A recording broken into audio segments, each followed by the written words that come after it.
Good morning. And we're going to have a look down Pudding Chare in Newcastle and let you know a bit of the history on that. So let's begin.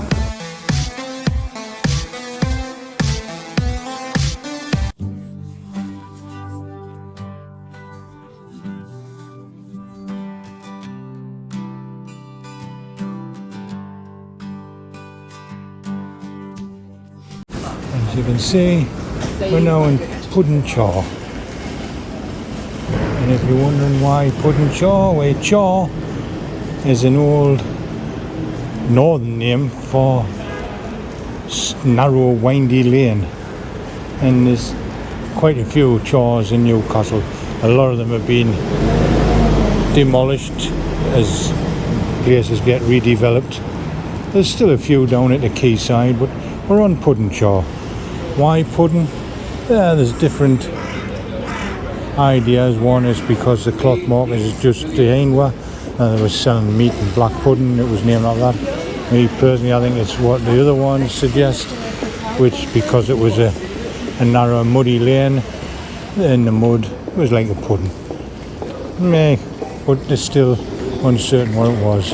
As you can see nowadays, the top end seems to be all restaurants, but back in the day, there was lots of bars. One of the most.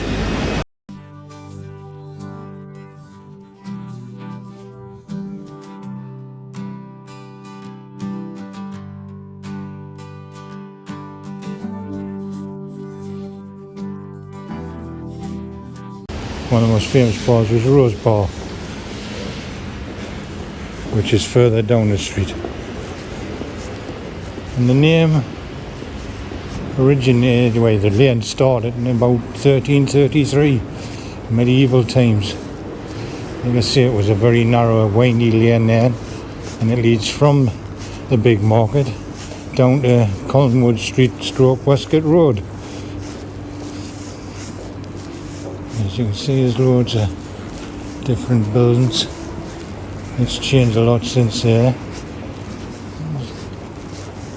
You've got Wilson's Court.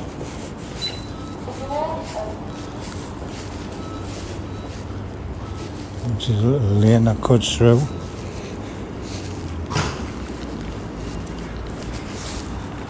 And like I say, it's one of the earliest recorded streets, as it was documented in 1333. It's had different ways of saying it, like Pudding Chare, Pudding Chare.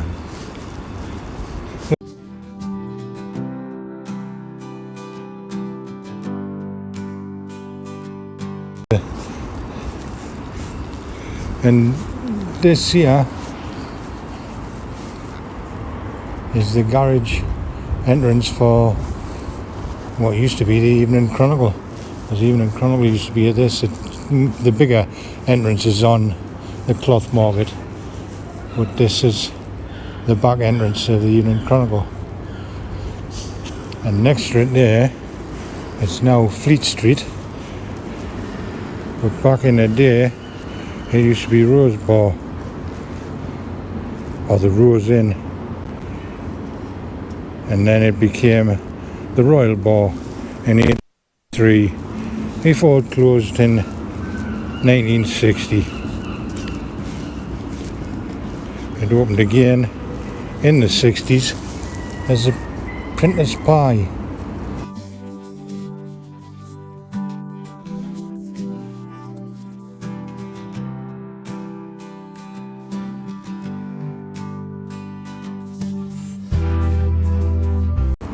I remember it being the Printer's Pie used to come up and meet all my pals there for heading off into different parts of the town. And then it closed from the Printer's Pie and became Fleet Street. In the 18th and 19th century, it contained houses paying rent to St John's Church. And it had several pubs, including the Friendly Sons of Erin, the Hatter's Arms and the Rose Inn. We've been talking about the Rose Inn, which is just in front of her there. It's now Fleet Street.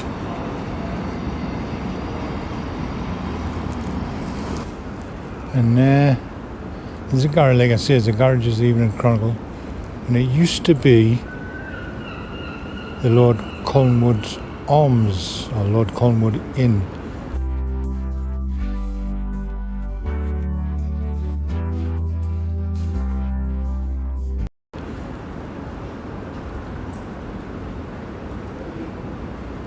Till they had a big fire. Right, burn doing this. You can see it's all like Victorian and Georgian thingies now.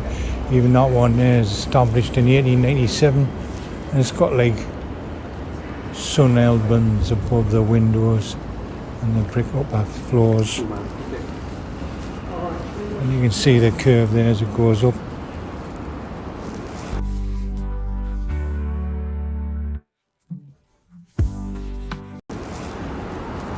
And as we go down,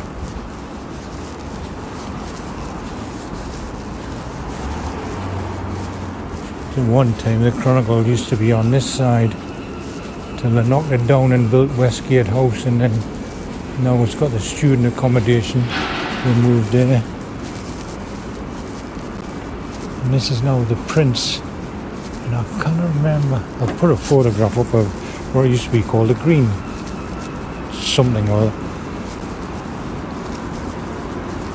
And the last building on the down here, this used to be Barclays Bank. Positive, this used to be Barclays Bank.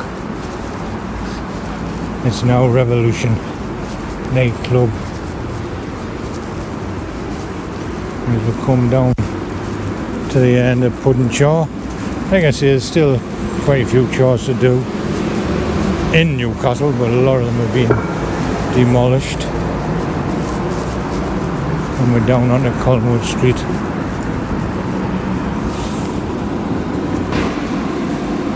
Well, I hope you enjoyed that little trip down Pudding Chare. Well, we certainly did. Put in the comments if you remember some of the pubs. The Prince, it's bugging us, but I'll have to find out what that was. It was green something.